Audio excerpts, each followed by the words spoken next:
This is your public school teacher on the web. Welcome back to my channel. In this video, I'm going to share something very personal. I'm going to share how I got myself promoted from teacher 1 to teacher 3. As you all know, I have been a public school teacher for quite some time already. I became a public school teacher in 2013, and over the years, I have prepared myself to get myself promoted to teacher 3, and I'm going to share to you my experience on the process that I went through. And I know that I hope that it's going to be something that will help teachers, especially the new ones. Hello everyone, this is your public school teacher on the web. Welcome back to my channel. In this video, I'm going to share something very personal.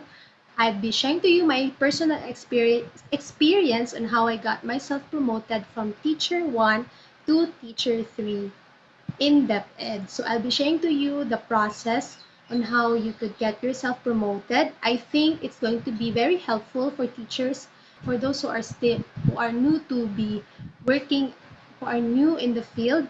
And yeah, disclaimer for this video, I am going to share my experience. The things that I will be saying are based on my experience. It would be possible that my experience would not be the same as with the others, but I'll be solely sharing to you what I went through. Also going to share some tips and tricks on how you could prepare your documents for the ranking process.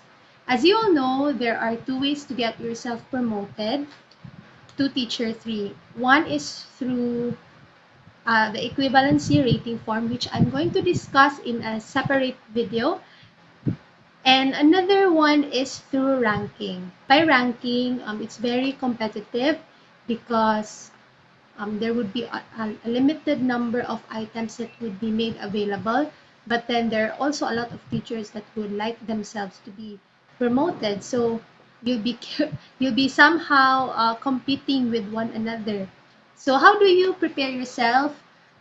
I will be sharing to you the portfolio that I've submitted when I went through the ranking process for teacher 3, and I hope you'll be able to learn a thing or two from this video. Okay, let's start. Alright. The basis for teacher 3 ranking, teacher 2 and teacher 3 ranking, or even master teacher 1 and 2 is through debit order number 66, series of 2007. So in that debit order, you can see there the items, the criteria, and then the items that you need to prepare for. Ano yung mga documents that you need to prepare for a specific position. So let me just have a quick run through of the rating sheet. This is actually my actual rating sheet. There. Okay, so number 1 is on performance rating. Number 2 is experience. Number 3 is outstanding accomplishments. Number 4, education. Number 5 is trainings and specialized courses. Number 6 is potential, and number 7 is psychosocial attributes. So I'm going to explain each of these, and I'm also going to explain what documents you're going to submit or you're going to organize when para sa ranking na process. Okay. That is for the teaching and related teaching na positions, such as again teacher 2, 3, master teacher 1, and master teacher 2. So for performance, ang ibibigay dyan is 35, a maximum of 35 score. So yun yung pinakamalaki. And saan yan makikita? That is through your IPCRF. IPCRF. Now, what you need to do, my first tip for this video is to always keep a copy of your IPCRF, no? What I did was that I have a folder in my classroom that's solely for IPCRF. So when I applied for the Teacher 3 ranking, it was easy for me to look for the APCRF. So ano yung isasubmit mo? What you will submit is the performance rating for the last 3 rating periods. So let's say ngayon, it's 2021. So what you will submit is your IPCRF rating from 2020, from the school year 2020-2021, school year, let's say school year 2019-2020, and school year 2018 to 2019. So that's 3 years backward. And what is required is that in the last 3 rating periods, you should have at least a very satisfactory rating. Ako naman, as much as possible, get a VS, a very satisfactory rating, or much better, an outstanding rating all the years, no, all the school years, para hindi ka na mahirapan later on na, ay, hindi pala ako pwede magparang because merong isang school year na part of the last 3 rating periods na satisfactory lang. So, always opt for a VS or an outstanding rating every after school year. So, anong ginagawa niyan? What will you attach in your portfolio? So, basically, ang ginawa ko una, naglagay muna ako ng summary of performance rating. So, ayan, school year, and then performance rating. And of course, I attached the 3 IPCRF. So, tatlo lang. Last 3 rating periods. Okay? That's it. That's the only thing that you will attach for number 1, which is performance rating. And then what they will do, the ranking committee, what they will do is to get the average of the numerical ratings and multiply it by 35%. So, dito, kaya gumawa ako ng summary, para hindi na mahirapan yung ranking committee, meron na din ako nilagay na average. Okay? And then all they have to do is to multiply that into 35%, then you will get your score. So, sa akin, out of 35, yan, nakakuha ko ng 30. Malaki-laki din yun siya. Okay, number 2 is experience. Okay. The experience must be relevant to the duties and functions of the position to be filled. Of course, kung teacher ka, kailangan yung experience mo is pagiging teacher. And what they will, what consider lang is your experience as a public school teacher. Kasi yung i-attach mo, what you will attach is your service record. So, balikan natin yung performance rating kanina. As I said, kailangan mo ng experience. And because it would require you to submit performance rating for the last 3 rating periods, that means at least 3 years ka nang naging teacher 1. You were teacher 1 for at least 3 years para makakuha ka ng 3 IPCRFs na isasubmit mo during the teacher 3 ranking process. So, yung experience mo, ito lang yung pinasa ko, yung service record namin, yung service record na kinuha ko sa division office. So, you just request a copy of your service record, and that is the only thing that you will attach under experience. So, every year will be given a point but not exceed 5 points. So, halimbawa, 3 years ka na sa service, so you will get 3 points. Kung 5 years ka na, you will get 5 points. Kung 6 years, 7 years ka na, you will still get 5 points because the maximum point that they will give for experience is 5 points. Yan. So that's 40 points in all, 35 points for performance rating, and 5 points for experience. Let's go to number 3, which is outstanding accomplishment. Yung outstanding accomplishment is divided into 4. Meron siyang 5. Meron siyang 5 na sub-criterion. And then, yung total niya is 20 points. So, each sub-criterion, meron siyang 4 points each.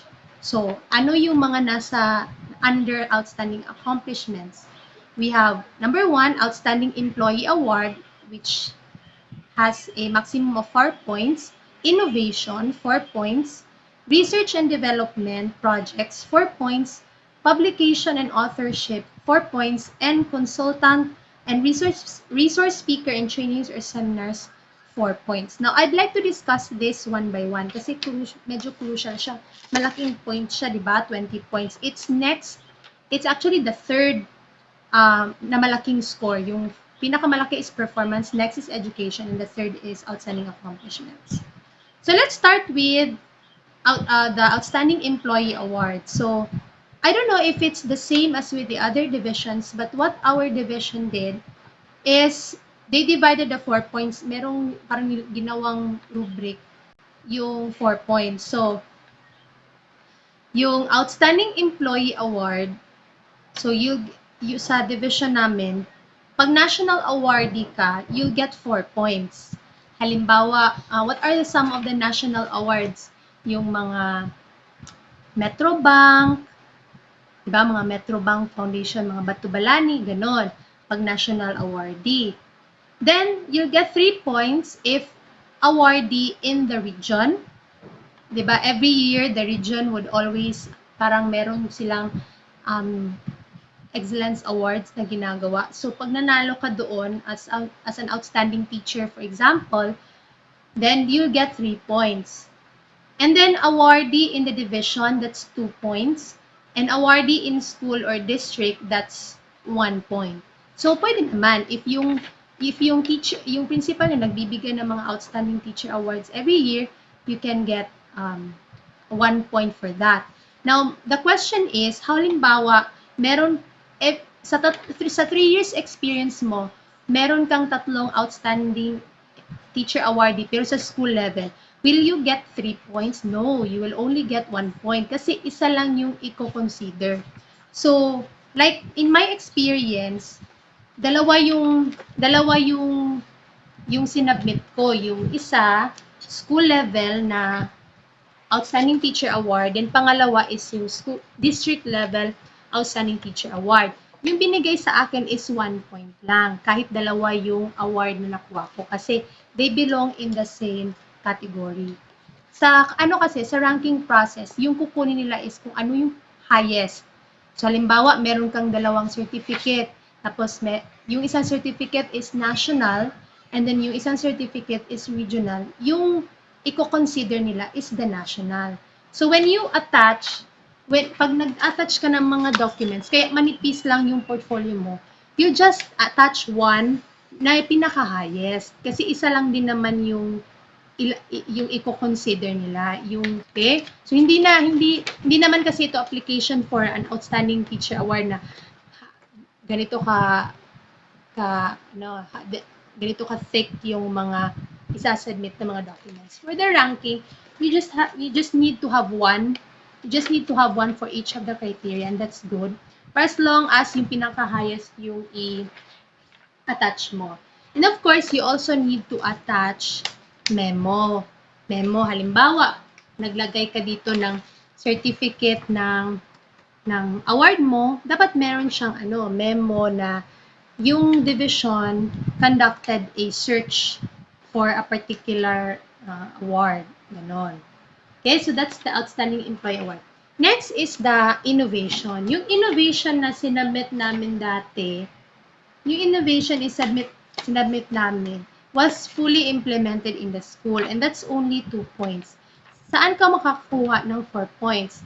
You'll get 4 points for your innovation if it's adopted in the division. You'll get 3 points if it's adopted in the district level. You'll get 2 points fully implemented in the school, and you'll get 1 point if you have conceptualized or started the implementation. O, diba? So, kung meron kang innovation and you just started to implement it, meron ka pa rin 1 point for as long as the innovation was approved by approving authorities. So, sa akin, yung ginawa ko, yung innovation namin is I just attach yung aking certificate of completed innovation that was issued by the division office, and since it was fully implemented in the school, I got 2 points for that. Okay, I was hoping it was adopted in the division level, pero nung time kasi na nag-ranking process, hindi pa namin siya sinubmit for adoption sa division level. So nasa ano pa lang siya, fully implemented in the school. So, 2 points lang. Okay, that's for innovation. Number 3 is for research and development project. Of course, meron din yung corresponding points. So, if halimbawa, you conducted research in the division level, that's when you get 4 points. If it's a district level, you'll get 3 points. If it's a school level, you'll get 2 points. 2 points. And if it's a classroom level, you get 1 point. Now, yung ginawa ko, I was able to get a 4 points for this because I made a research that was funded by the Basic Education Research Fund. So it was considered as division level. So ang ginawa ko is again attach the memo related to the research. Yan, nandyan yung memo ng division and then yung pangalan ko and then the research that I conducted. Ano siya clear? Yan, yung name, yan. Just attach it. And then if you have certificates, for example, this one is when I won 3rd place for the research that I did and some others. So you just attach kung ano yung mga researches na ginawa mo and research and development projects. Again, you don't need to put a lot. Yung i-attach mo lang are the significant ones, especially yung pinakamataas yung level, like if it's a division level. So that's the research and development. Number 4 under outstanding accomplishments is publication and authorship. Maganda if you're doing research. That's why I would always encourage teachers to do research because you're like hitting many birds with one stone.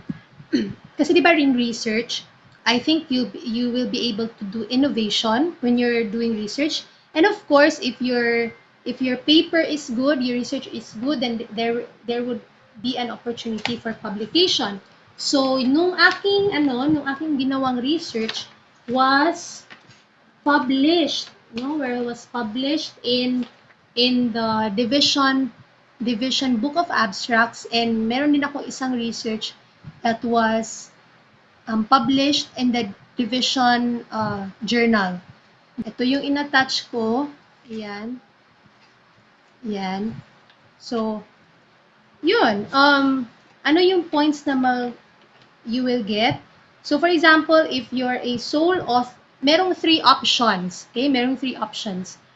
Number 1 is if you're a authorship of a book, it shall be divided by the number of authors. So, halimbawa, meron kang ginawang research paper or any book and then dalawa kayo, that's 4 divided by 2, you'll only get 2 points. So, I would really suggest that when you conduct research papers or when you create a book or a learning material, sole authorship na lang because if you're the sole author, you'll get 4 points right away.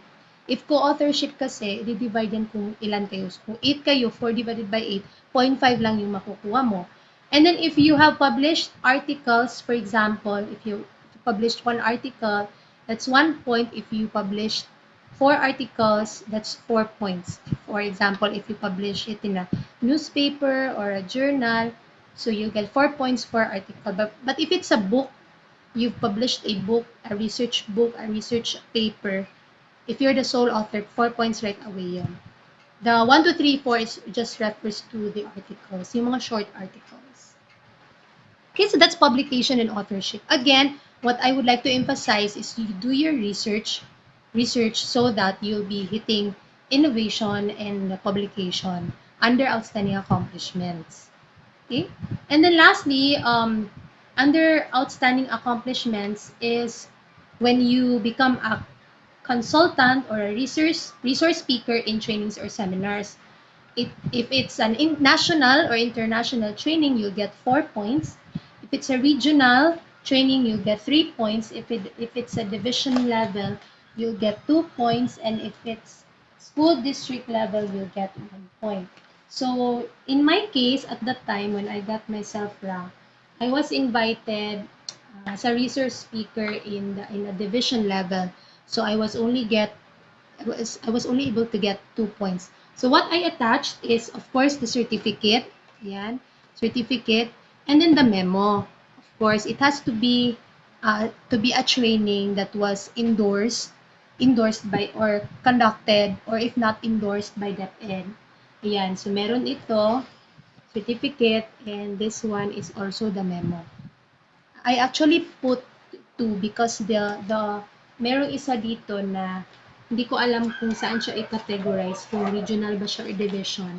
Pero nung tiningnan ng ranking committee, they only give point for the division na certificate, yung division level na certificate. So it's okay. So I got 2 points for the consultant and research speakership. Okay, so all in all, kasi 20 points yung outstanding accomplishments, i-add yung lahat, yung nasa outstanding employee award, innovation, research and development, publication and authorship, and consultant or research speaker and trainings and seminars, i-add yun. So, magkano ba yung score ko?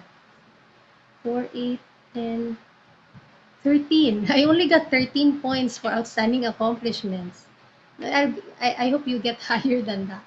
Okay, so let's proceed with the next criterion. The next criterion is, aside from performance rating, experience, and outstanding accomplishments, is your education. Ever wonder why teachers right now are really studying master's degree and PhD degrees? It's because it's one of their criterion when you want to get yourself promoted. They give a high score for education. It's 25 points for entire ranking. So if you completed your doctoral degree, you'll get 25 points. If you are a CAR for doctoral degree, meaning you've finished your subjects, but you're still in the process of doing your dissertation, that's 20 points. If you finished and completed your master's degree, you're a full-fledged master's degree holder, you'll get 15 points. And if you're a CAR for master's degree, you'll get 10 points. So, di ba, ang laki-laki nun? That's why teachers right now are really studying their higher degrees. They're in pursuit of higher degrees. Okay, that's for education. And then next is, that's 25. Next is training. Yan, training. Training is, you will get 5 points for maximum of 5 points for if you're a participant in a specialized training such as scholarship programs, short courses, and study grants. Ito, specialized training. So, for example, I will show you. Ayan, by the way, in education, all you need to include is your transcript. So, yung pinaka-highest lang din na transcript. So, for example, sa akin, I'm a full-fledged master's degree holder. So, yung nilagay ko lang is yung master's degree ko na transcript. No need for the bachelor's degree. Okay, for the short course, specialized training, kasi dati meron akong short course from TESDA. So, I attached that one. And then, ang ibibigay nilang point is 1 point for every month of attendance, but not to exceed 5 points. So, this one, I completed 300 hours in TESDA. I think yung parang i-convert yung 300 hours to months, and then they will give 1 point for every month of attendance. And the maximum of that is 5 points. Yeah. Again, first, it has to be specialized program, short courses, or study grants. Okay, yung binigyan ka ng scholarship, ganyan. Okay. And then next is, if you're a participant to a training in each level conducted for at least 3 days. So, yung teachers, kaya kung napapansin nyo, yung DepEd teachers, when they would go to 3 trainings, they would always ask kung how many days. Kasi yung i-consider for the ranking and promotion are those trainings na at least 3 days ginanap. It was conducted for 3 days. So, yung mga 1 day, 2 days, hindi yan kino-consider. Tapos, kailangan yung training mo is 3. 3 trainings. Pero dapat nung bawat isa nun is 3 days. So, that means 3 days yung isang training, 3 days yung isang training, and another 3 days for another training. So, that's 9 days in all na training. 9 days in all. So, paano yan nilalagyan ng score? So, if regional level, pag meron kang 9 days na regional level training, meron niyang 3 points. Pag 9 days na division level, meron niyang 2 points. And from district level na 9 days training, you will get 1 point. And again, you need to attach DepEd memo or advisories para ma-consider siya in the ranking process. So for example, this one, at that time, I was not able to get a point on the training because I only attached one division, one division training na 3 days. So kulang, 'di ba? As I said, dapat 3 trainings na merong 3 days each. So 9 days lahat if you come to think of it. So I got a 0 on that. So dapat pala tatlo yung nilagay ko. Okay? And then next is if you're a participant in one training conducted for at least 3 days not credited during the last promotion. So, halimbawa, meron kang isang training na 3 days, pero national level siya, you get 4 points. Pag international level, you get 5 points. So, di ba?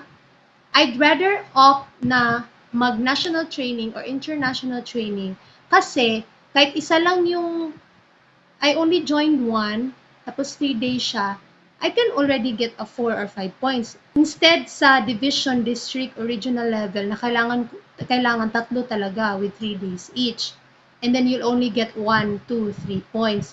Yung trainings on the national and international levels are quite expensive, but it's gonna be worth it because isa lang yung kailangan mo, but you'll get 4 points or 5 points.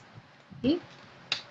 Then lastly, under training is if you're a chair or co-chair in a technical planning committee.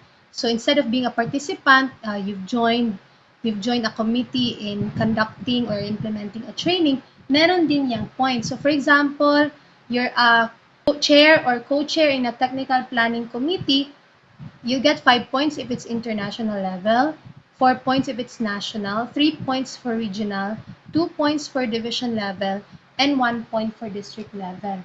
In my case, I did not get any point because yung sinamit ko is I was part of a technical or planning committee but hindi ako chair and co-chair. Usually ilalagay kasi nila dyan. Halimbawa dito, merong newsletter and publication committee. They would put who the chairman is and who the co-chairman is and then the members. Yung members, wala po siyang points. Kailangan it's a chair or a co-chair. So, I did not get any. Yan, zero yan. Kasi member lang po ako ng technical working committee. Okay? Okay, aside from, so those are the things na ilalagay mo sa yung portfolio because the last two, the potential and psychosocial attributes will be scored during your interview. Ayan, yung communication skills, yung ability to present ideas, your alertness, your judgment, and leadership ability, and your human relations, decisiveness, and stress tolerance, they will rate it during your interview. And of course, since yung magre-rate sa school level are the, like for example in our case, are the master teachers and then the school administrator, siyempre alam naman nila kung ano yung ginagawa ko in the school. So, they'd be able to judge well kung kung ano yung points na ibibigay nila under potential and psychosocial attributes. It's the same in the division level na ranking, no, na score. They would judge you, they would score you based on how you answer during your interviews. So yon, that's how I got myself promoted from teacher 1 to teacher 3. And those are just the things that I submitted. And hopefully this video would help you as well in your journey as you grow professionally in DepEd. And if you have any questions, feel free to write them down in the comment section below or email me. I put my email in the description below. And of course, visit thepublicschoolteacher.com if you want to get to know more about the ranking process for Teacher 3 according to DepEd Order number CC6 series of 2007.